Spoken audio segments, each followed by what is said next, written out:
ಅಯೋಧ್ಯೆಗೆ ಇವತ್ತು ಪ್ರಧಾನಿ ನರೇಂದ್ರ ಮೋದಿ ಭೇಟಿಯನ್ನ ಕೊಡಲಿದ್ದಾರೆ. ಇವತ್ತು 15,000 ಕೋಟಿ ಮೊತ್ತದ ಯೋಜನೆಗಳಿಗೆ ಚಾಲನೆ ನೀಡಲಿದ್ದಾರೆ.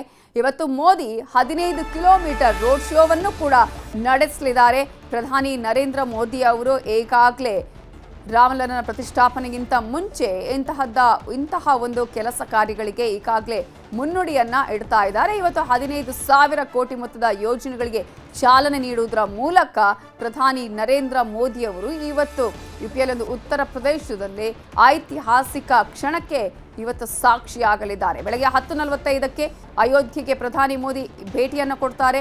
ಏರ್ಪೋರ್ಟ್, ರೈಲ್ವೆ ಸ್ಟೇಷನ್ನ ಉದ್ಘಾಟನೆಯನ್ನ ಕೂಡ ನಡೆಸಲಿದ್ದಾರೆ. ಇವತ್ತೇ ರಾಮ ಜನ್ಮಭೂಮಿ ಪಥವೂ ಕೂಡ ಲೋಕಾರ್ಪಣೆಯಾಗಲಿದೆ. 1,000 ಕೋಟಿ ಮೌಲ್ಯದ ಅಯೋಧ್ಯೆಯ ಅಭಿವೃದ್ಧಿ ಕಾಮಗಾರಿಗಳು ಹಾಗೂ ಉತ್ತರ ಪ್ರದೇಶದ 4,600 ಕೋಟಿ ರೂಪಾಯಿ ಮೊತ್ತದ ಅಭಿವೃದ್ಧಿ ಯೋಜನೆಗಳಿಗೂ ಪ್ರಧಾನಿ ಮೋದಿ ಇವತ್ತು ಚಾಲನೆ ನೀಡಲಿದ್ದಾರೆ.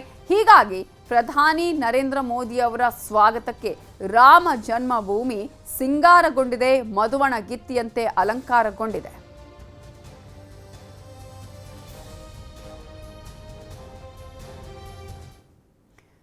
ಇನ್ನು ಅಯೋಧ್ಯೆಯಲ್ಲಿ ರಾಮನ ಯಾವ ಮೂರ್ತಿ ಪ್ರತಿಷ್ಠಾಪನೆ ಆಗತ್ತೆ ಅನ್ನುವಂತಹ ಕುತೂಹಲ. 3 ರಾಮಲಲ್ಲ ಮೂರ್ತಿಗಳಲ್ಲಿ ಯಾವುದು ಓಕೆ? ಕರ್ನಾಟಕದ 2 ಶಿಲ್ಪಿಗಳು ಕೆತ್ತಿದ ಮೂರ್ತಿ ಇವೆ. ಮೈಸೂರಿನ ಶಿಲ್ಪಿ ಅರುಣ್ ಯೋಗಿರಾಜ್, ಇಡಗುಂಜಿಯ ಶಿಲ್ಪಿ GL ಭಟ್, ಇಬ್ಬರಲ್ಲಿ ಒಬ್ಬರ ಮೂರ್ತಿ ಆಯ್ಕೆಯಾಗುವಂತಹ ಸಾಧ್ಯತೆ ಇದೆ. ರಾಮ ಮಂದಿರದಲ್ಲಿ ಪ್ರತಿಷ್ಠಾಪಿಸಲು ಕೆತ್ತಲಾಗಿರುವ ಈ 3 ರಾಮಲಲ್ಲ ಮೂರ್ತಿಗಳಲ್ಲಿ ಯಾವುದನ್ನ ಆಯ್ಕೆ ಮಾಡಬೇಕು ಅನ್ನೋದರ ಕುರಿತಾಗಿ ನಿನ್ನೆ ದೇಗುಲ ಸಮಿತಿ ಮತದಾನವನ್ನು ನಡೆಸಿದೆ. ಮೈಸೂರಿನ ಯೋಗರಾಜ್ ಹಾಗೂ ಇಡಗುಂಜಿಯ GL ಭಟ್ ಹಾಗೂ ರಾಜಸ್ಥಾನದ ಸತ್ಯನಾರಾಯಣ ರಾಮಲಲ್ಲ ಮೂರ್ತಿಗಳನ್ನು ಕೆತ್ತನೆ ಮಾಡಿದ್ದಾರೆ. ಈ ಮೂರ್ತಿಗಳು 3.5 ಅಡಿ ಎತ್ತರವಿದ್ದು ಬಿಲ್ಲು ಬಾಣ ಹಿಡಿದಿರುವ 5 ವರ್ಷದ ಬಾಲಕ ರಾಮನ ಮುಖವನ್ನು ಹೋಲುತ್ತೆ. 3 ಪೈಕಿ ಅರುಣ್ ಯೋಗಿರಾಜ್ ಅಥವಾ ಇಡಗುಂಜಿಯ ಶಿಲ್ಪಿ GL ಭಟ್ ಅವರ ಮೂರ್ತಿ ಪ್ರತಿಷ್ಠಾಪನೆ ಆಗಬಹುದು ಎನ್ನಲಾಗಿದೆ.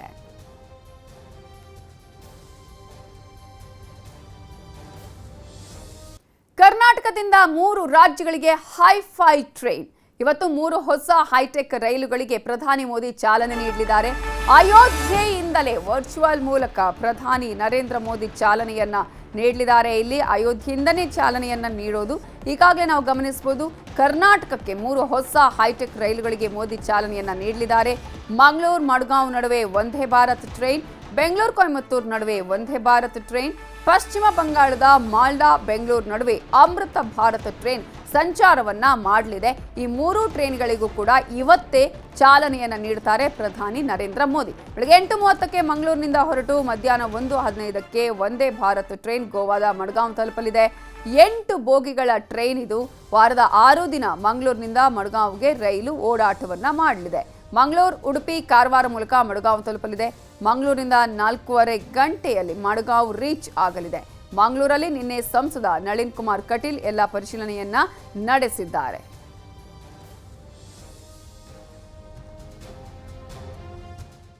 ಕನ್ನಡಿಗರ ನೆಚ್ಚಿನ ನ್ಯೂಸ್ 18 ಕನ್ನಡ ಈಗ ವಾಟ್ಸ್ಆಪ್ನಲ್ಲೂ ಲಭ್ಯ.